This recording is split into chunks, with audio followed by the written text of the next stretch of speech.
हामी सबैजनाको लाइफमा एउटा यस्तो घटना घटेको हुन्छ जुन चाहिँ पछिसम्म पनि हामीलाई लाग्छ कि त्यो साँच्चै जीवनमा भएको थियो या त्यो साँच्चै छ, त्यो कतै मेरो एउटा डरलाग्दो सपना त होइन अथवा मेरो दिमागको भ्रम त होइन भन्ने प्रश्न हुन्छ।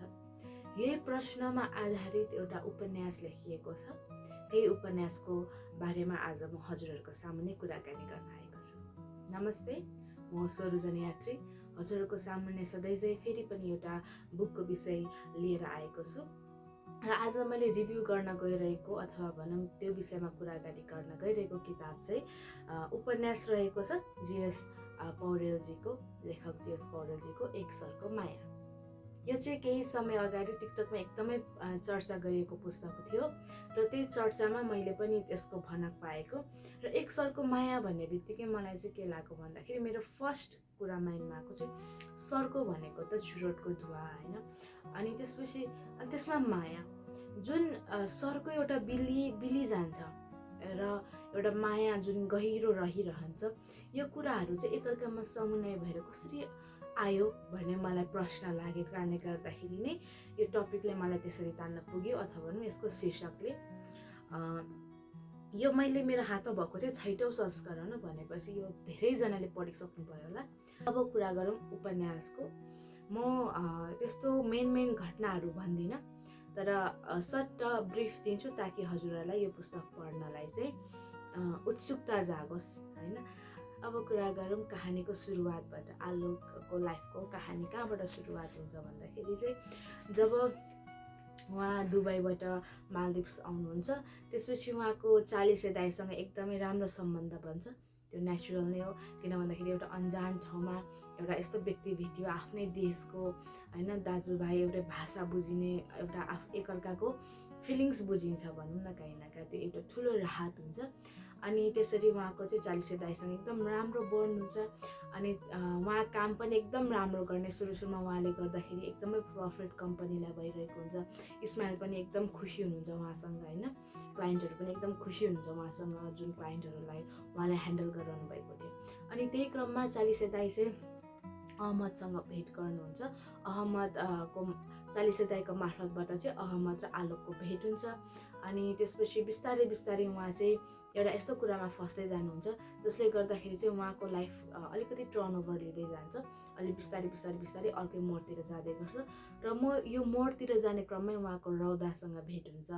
अनि रौदासँग एकदमै सुन्दरी, उहाँ चाहिँ एकदमै अहिलेसम्म आलोक चाहिँ योभन्दा अगाडि कुनै पनि उहाँको प्रेमिका थिएन, उहाँ कुनै पनि यस्तो लभ लाइफमा पर्नु भएको थिएन र उहाँको रौदासँग चाहिँ लभ इन फर्स्ट साइट भन्ने हुन्छ नि, त्यस्तै हुन्छ।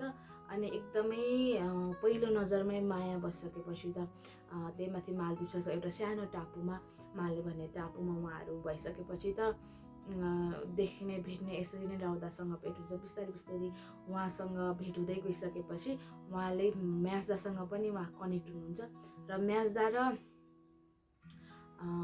र चालिसे दाइको चाहिँ एउटा छुट्टै कनेक्सन हुन्छ, छुट्टै कहानी हुन्छ जुन हजुरहरूले पढ्नु होला भन्न चाहन्छु। अनि त्यसपछि त्यस्तो हुँदै गइसकेपछि बिस्तारै उहाँले चाहिँ यसरी नै उहाँको दिनहरू बित्दै जान्छ। तर जुन कुरामा उहाँ फस्नु भइसक्छ त्यो कुरा चाहिँ रौदालाई पनि थाहा हुँदैन, अन्जान हुन्छ र उहाँले उहाँको लाइफमा बिस्तारै चेन्जेसहरू ल्याउँदै गइरहेको हुन्छ। अनि त्यही चेन्जेसको कारणले गर्दाखेरि चाहिँ एकजना व्यक्तिको ज्यान जान पुग्छ। अनि त्यसपछि त्यो ज्यान गइसकेपछि चाहिँ उहाँकै कारणले भन्दा पनि इन्डाइरेक्टली काहीँ न कहीँ उहाँकै कारणले भन्ने कुराहरू हुन्छ। अनि त्यस्तो हुँदै गइसकेपछि चाहिँ जुन कुरामा उहाँ फस्नु भएको त्योले चाहिँ उहाँलाई पुरै डुबाउँछ र त्यो कारणले गर्दाखेरि उहाँको वर्क लाइफ पनि एकदम नराम्रो हुन्छ। इस्माइल पनि उहाँको जुन काम गर्ने तरिकाहरूसँग नाखुस हुनुहुन्छ। त्यसपछि बिस्तारै अहमदसँग चाहिँ उहाँको राम्रो दोस्ती हुँदै गइरहेको कारणले गर्दाखेरि बिचमै चालिसे दाइ हराउनुहुन्छ। कहाँ हराउनुहुन्छ हजुरहरू पढ्नु होला। अनि त्यसपछि अहमदसँग उहाँको बिस्तारै भेट हुँदै, तर त्यस्तो घनिष्ठ चालिसे दाइ जस्तो होइन, तर कोही छैन भन्दा त कोही भएको राम्रो टाइपको खालको हुन्छ। अनि तर पछि गएर उहाँ चाहिँ यो जुन कुरामा उहाँ फस्नुहुन्छ त्यो कुराले चाहिँ उहाँलाई चुर्लुमै डुबाउँछ र उहाँ नेपाल फर्किनु पर्ने हुन्छ। अनि नेपाल फर्किसकेपछि चाहिँ उहाँको जीवनमा यस्तो यस्तो घटनाहरू, उहाँको सत्यहरू उहाँको अगाडि सामना हुन्छ। उहाँले धेरै प्रश्न लिएर एउटा अन्धकारमा भएर चाहिँ उहाँको चाहिँ अगाडि एउटा धुवाँ को एउटा पट्टी लगाएर चाहिँ उहाँ नेपाल आउनुभएको हुन्छ। अनि उहाँ त्यसको खोजमा चाहिँ उहाँको चाहिँ त्यसपछि जीवनको कुराहरू सत्य उहाँको अगाडि उजागर हुँदै जान्छ। र यसमा म डिटेलमा भन्दिनँ, हजुरहरूले यो किताब पढ्नु होला, न त यो किताब पढ्नुको मजै हराउँछ। कुरा गरौँ मलाई मन परेको पात्रहरू अथवा भनौँ मलाई मन परेको केही कुराहरू के भन्दाखेरि, मलाई यहाँ जसरी तृष्णा पात्रलाई जुन तरिकाले इन्ट्रोड्युस गराएको छ अनि यो पात्रलाई दिएको नाम, जुन तरिकाले यो पात्र कथामा उहाँको प्रवेश हुन्छ, त्यो अनुरूप तृष्णा नाम लेखकले एकदमै सोचेर सम्झेर लेख्नु भएको जस्तो मलाई लाग्छ। किन भन्दाखेरि जुन बेलामा पात्र आलोकलाई मात्र नभएर हामीलाई पनि केही चिज चाहिरहेको छ, केही चिजको उत्तर चाहिरहेको छ, त्यो बेलामा हामीलाई पनि एउटा प्यास जागिरहेको छ, त्यो बेलामा उहाँ तृष्णा आउनुहुन्छ के।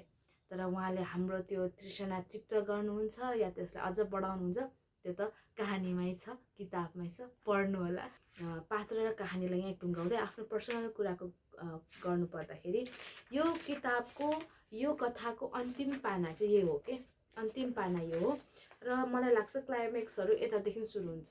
मैले यति बुक पढिसक्दाखेरि पनि सुरुमा त म एकदमै अनेस्ट भएर कुरा गर्नु पर्दाखेरि उपकथाहरूमा किन छ यो घटनाहरूलाई चाहिँ किन लेखिएको छ त, यसले के सिग्निफिकेन्ट रोल खेल्छ त अगाडिको कहानीमा भन्ने मलाई एकदम प्रश्न थियो। कहीँ न कहीँ मलाई झ्याउ पनि लागिरहेको थियो। एउटा कहानी छ, त्यसमा पनि यति धेरै कहानी प्लस छ भने यो झ्याउ गाजे माझे मलाई लाग्न थालिसकेको थियो। तर बिस्तारै पढ्दै गइसकेपछि जब आलोक चाहिँ त्यो नराम्रो चिजमा चाहिँ चुल्लुम्बै डुब्नुहुन्छ, त्यसपछि चाहिँ म अझ इन्ट्रेस्ट लागेर मैले पढ्न थालेको। र म यो उपन्यासको सकिएको अन्तिम लाइन, एक लाइन पढ्न चाहन्छु। उसको अनुहारको भागभङ्गीले त झन् जोरले सोधिरहेछन्, अघि दिउँसो। म यस्तै भएको थियो, पढिसकेपछि मलाई यस्तो लागिरहेको थियो कि यति खाली छ होइन, यो खाली चाहिँ मैले देखिरहेको हो, तर यहाँ शब्दहरू छ, यहाँ अझै कहानी छ जुन मैले पढ्न सकिरहेको छुइनँ, कहाँ छ भनेर मलाई भइसकेको थियो। अनि यहाँ चाहिँ लास्टमा चाहिँ कृष्ण धारावासीले यो उपन्यासको बारेमा केही लेख्नु भएको छ। अनि त्यो लेख्दाखेरि पनि म यही कथाको कन्टिन्युटी खोजिरहेको थिएँ क्या, तर विडम्बना मैले पाइनँ। मलाई चाहिँ के लाग्छ भन्दाखेरि उपन्यासहरू पढिरहँदा अथवा जुनै पनि किताब पढिरहँदा त्यो किताबको एउटा छुट्टै कहानी हुन्छ होइन, तर पाठकको पनि एउटा छुट्टै यात्रा भइरहेको हुन्छ क्या किताबसँग। अनि त्यो यात्रामा चाहिँ म अरू उपन्यास तेस्रोदर्शी भएर हेरिरहेको हुन्थेँ होइन, पढिरहेको हुन्थेँ अरू उपन्यासहरूमा। तर यो उपन्यास यस्तो थियो कि म पात्र सँगसँगै दौडिरहेको थिएँ। पात्रले प्रश्न गर्दा म प्रश्न गरिरहेको थिएँ, पात्र अन्यलमा पढ्दाखेरि म अन्यलमा पढिरहेको थिएँ।